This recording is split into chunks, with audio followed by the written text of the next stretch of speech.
Harihi Om Tat Sat. Harihi Om Tat Sat. Jai Guru. Jai Guru. I don't know how to bring this matter home to all of you.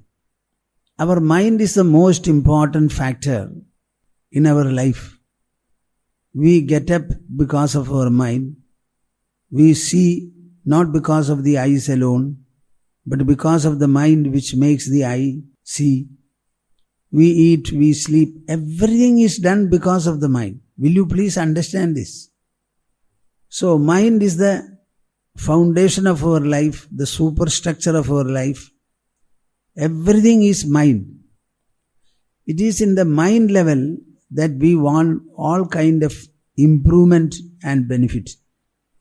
Yesterday somebody was asking me, Swamiji, how to have Vairagya? Vairagya doesn't come. The question is, have you tried for Vairagya? And what kind of an effort did you make? It is very good that you feel that you should have Vairagya. But if Vairagya you need, please remember that I need Vairagya, I need Vairagya, I need Vairagya, I must have, I must have, I must have. Why is it that I am not having? What is this Vairagya? If I have Vairagya, what is the benefit? Is there any description anywhere about Vairagya, dispassion, and the benefits it will give? In this way, you should think quite much about Vairagya. This is what I call spend 50 mind hours on Vairagya. The 50 mind hours, not all of a sudden or at one time, but you have to repeatedly think about Vairagya. How will you think about Vairagya? It is just like you learn your lessons in school and college and other places. When you are learning each lesson, how many times did you learn? Each letter, how many times did you write? Every word, how many times did you write before it became part of your life? When you grew old, you did not have to write each word many times because the letters were written and your intelligence has grown. It is capable of remembering. But there is a practice. In the case of Vairagya also, that practice should be done. How to develop Vairagya? Reflect upon Vairagya. In Srimad Bhagavatam you will find there are many places where Vairagya is described.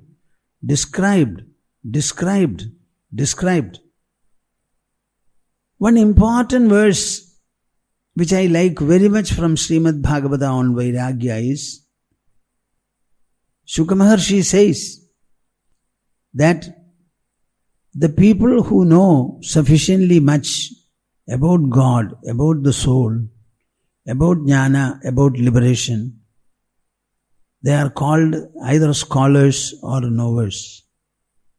Such people should feel so much of independence and sovereignty in them.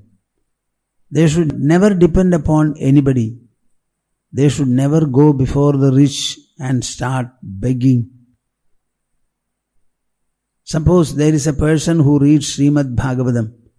He should read and recite it from his own heart to his own contentment for the satisfaction of the inner Lord. There should be no other consideration at all. He should not think about before whom he is reciting or speaking.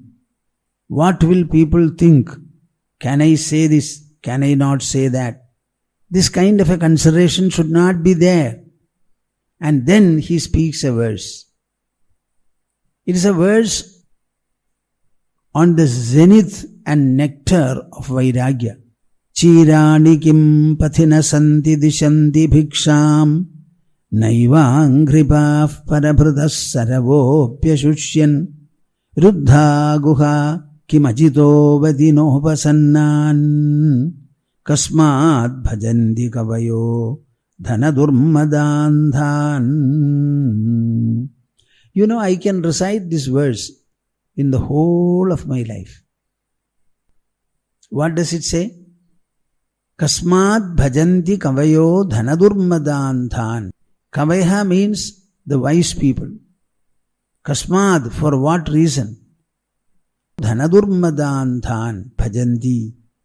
Why are they going and standing at the doors of the rich people, expecting some reward to be given? And whenever they read or recite, they try to dilute it and not present the scripture in its own manner. Why? Why? Why? What is the reason? And he is making a few propositions. Chirani kim pathina santi dishanti bhiksham naivang kripaha parabhritaha saravopyashushyan. What is it that you want? You want to move about wearing something on your waist to cover the private parts of your body. You want some clothes? Okay, go to the streets. Many people have thrown away torn pieces of cloth and they are lying strewn there. If you pick them, nobody will object and everybody will be happy because that much of garbage has gone away. So go to the streets, collect these torn pieces, stitch them and wear them. As long as there are people in this world, these torn pieces of refuse also will be there. Chirani kim pathina santi. Are there not such pieces of cloth lying strewn, spread on the streets? Pick them up, stitch them and wear. That is sufficient for you. Naivang kripaf parabhrudas saravo pyashushyan. So far as eating is concerned, nature and God have produced trees and plants. They bear their fruit. None of the fruit is for the plant or tree itself. It is always meant to be plucked and eaten by the others. Maybe birds, animals, primarily human beings. They have not stopped bearing fruit and they don't say, don't come to me and pluck them.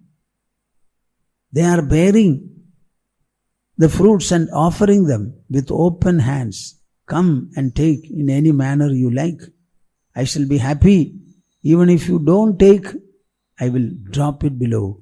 But before that, pluck, remove and make use of it. This is what the trees and the plants are calling. So go, pluck whatever fruit you want, eat and fill your belly. So far as water is concerned, there are perennial rivers. Perennial rivers. They don't dry up at all. In the rainy season, as well as in the summer, there are rivers which flow. Maybe the flow is a little less in summer. It's natural. Saravopyashushyan. Have the perennial rivers gone dry? Then why are you afraid? Go there, step down. With your own hand, collect water and drink as much as you want. Ruddha guha kimajito vadinopasannan. And what about a residence for you, a hermitage for you if you want? He says, there are many caves naturally formed in the mountainous regions. Their mouth is never closed with a door. All the caves are open. Have they ever closed their doors? No. Ruddha guha kimajito vati nopasannan. Go deep inside. Stay there. You will not be affected by heat or even cold. It's a very comfortable place.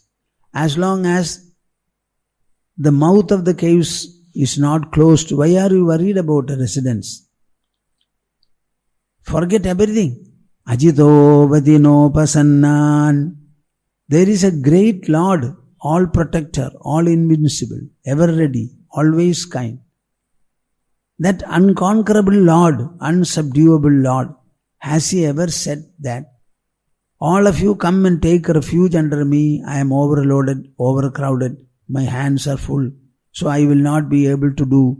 Has He ever declared like that? No. Then why are you worried? Why do you go and beg before the rich? Read the Shastras in your own manner. Delight and rejoice in them. What a great sloka is this. I have uttered this sloga to my heart's content very well. Chirani kim pathina sandhi dishandi bhiksham Naivanghripah parabhrudas saravopyashushyan Ruddha guha kimajito vadinopasannan Kasmat bhajanti kavayo dhanadurmadandhan. I think we should go on singing. And when you sing for many, many hours, Vairagya will no more be in the sky or around you. It will start trickling from within your own heart, from within your own head, and you will start getting full.